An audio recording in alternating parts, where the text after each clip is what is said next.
Ce sera sans doute l'un des plus beaux centres sportifs de la région, avec ses 8 cours de tennis extérieurs et ses 5 en indoor. Le tout sur plus de 4 hectares. Le site de Puy-Cuisy sera potentiellement l'un des sites sportifs les mieux équipés du centre.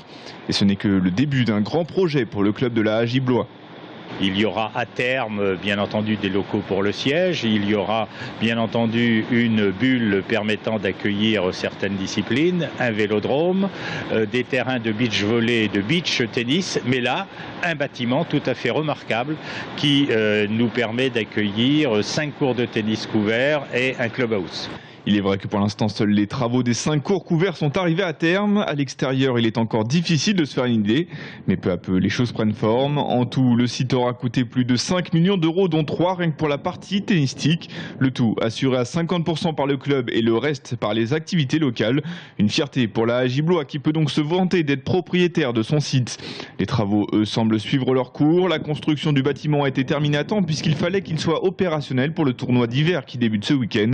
Une sorte de mise en bouche avant le gros tournoi qui se déroulera en juin prochain, le tournoi international de Blois.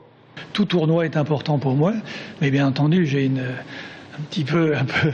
larme un petit peu plus importante pour le tournoi qui s'appelait Tournoi Futur depuis 11 ans et qui va passer cette année en tournoi Challenger et qui va devenir effectivement un 14e Challenger, enfin 14e tournoi en importance en France. Et ce changement de statut a son importance, plus grosse dotation et joueurs mieux classés. En attendant, rendez-vous dès ce week-end pour le tournoi indoor, début des rencontres ce samedi.